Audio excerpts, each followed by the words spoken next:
Hola jóvenes, para terminar los huesos del cráneo, hablamos ahora del occipital.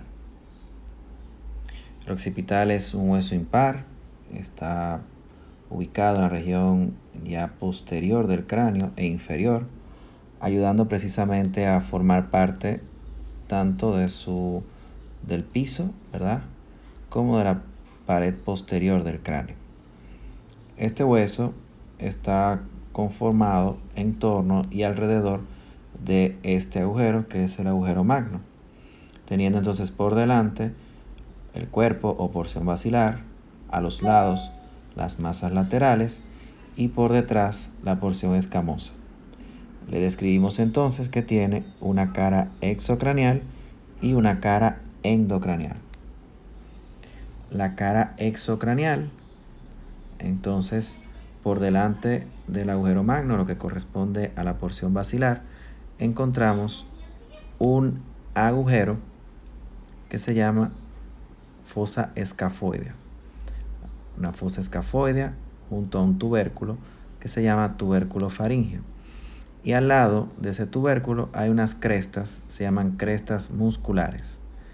Todo esto está en relación con la inserción de músculos de la faringe. Aquí vemos un corte sagital donde podemos ver la porción basilar del occipital. Y cuando ustedes, por ejemplo, pasen anatomía 2 o le estén hablando de la cavidad oral, le van a mencionar la faringe y entonces le van a decir que el músculo constrictor superior de la faringe y la aponeurosis faríngea se origina de la porción basilar del occipital. Entonces a esto es que nos estamos refiriendo.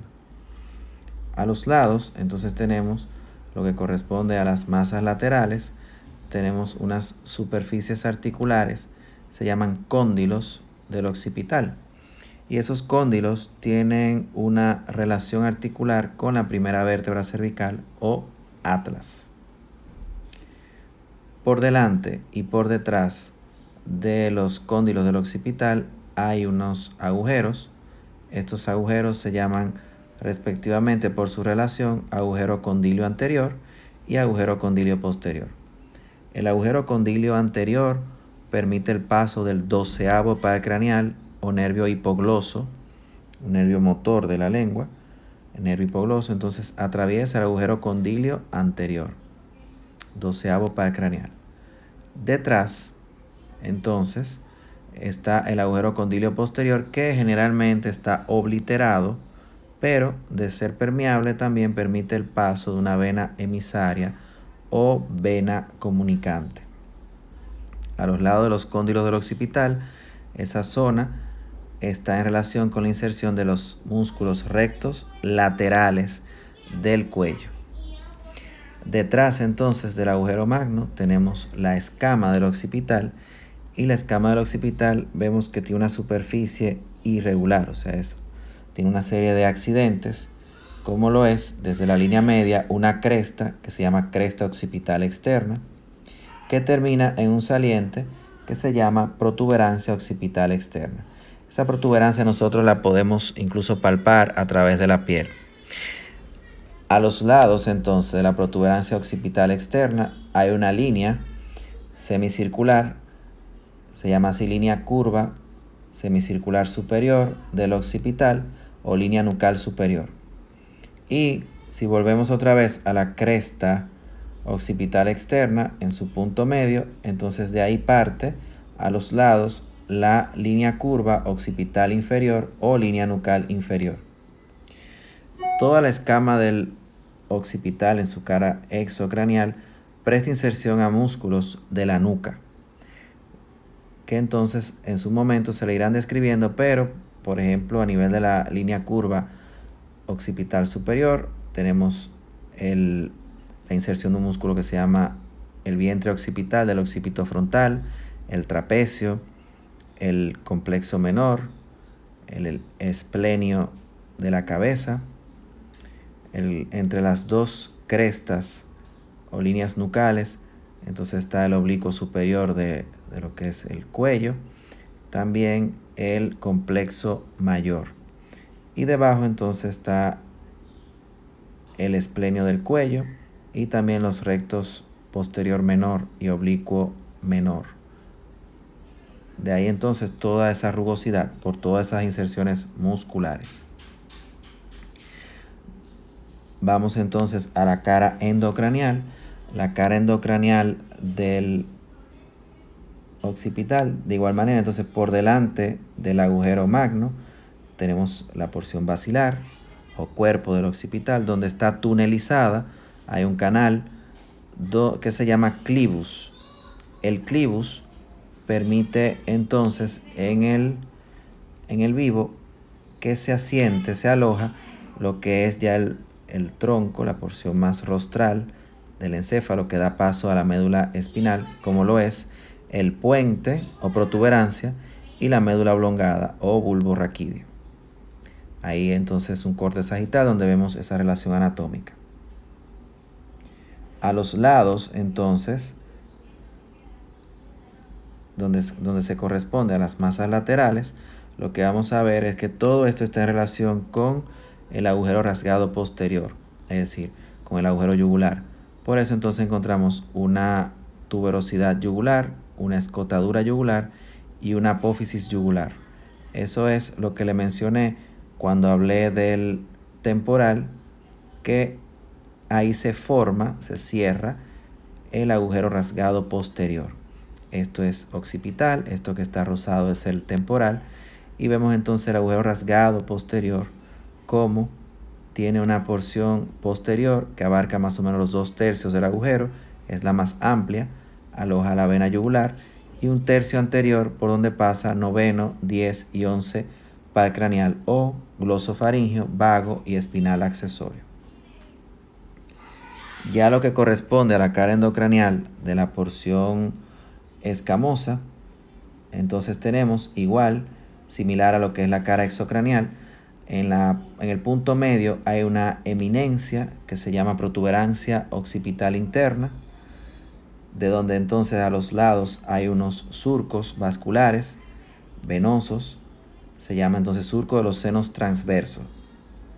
Y por arriba de la protuberancia occipital interna está otro surco vascular que se llama surco del seno longitudinal superior, que recuerden que lo estoy mencionando desde el frontal y desde los parietales.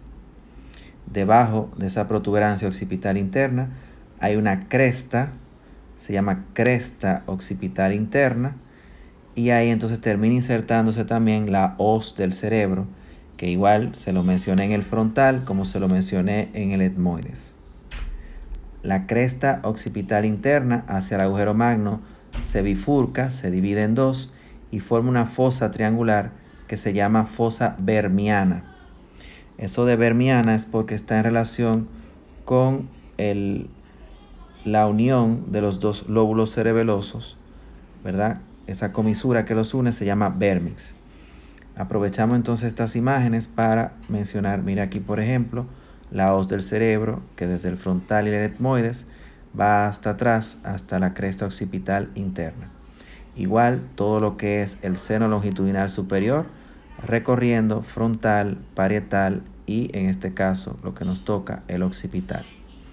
Aquí vemos un corte solamente de los vasos venosos, el seno longitudinal superior.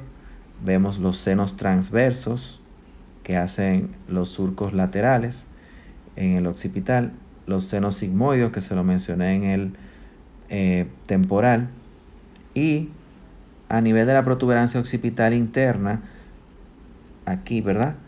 En el vivo hay una confluencia venosa, ¿verdad? Esos senos transversos, seno sigmoideo, longitudinal superior e inferior, se llama entonces confluencia venosa o prensa de Erófilo.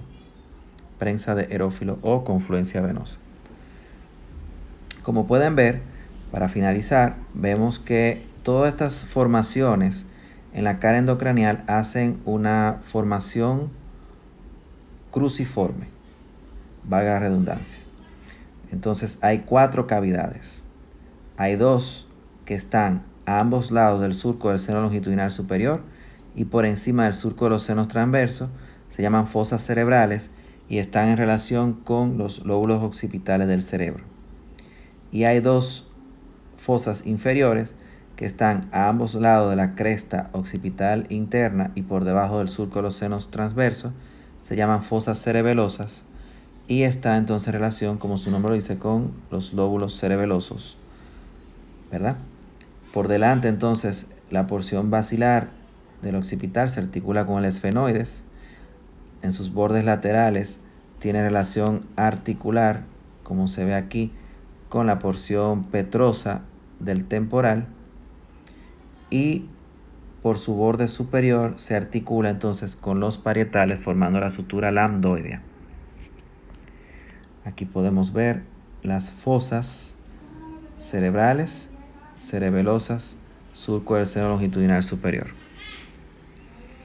Aquí vemos entonces la articulación entre los cóndilos del occipital para que lo relacionen, cómo se articula, ¿verdad?, con el atlas o primera vértebra cervical.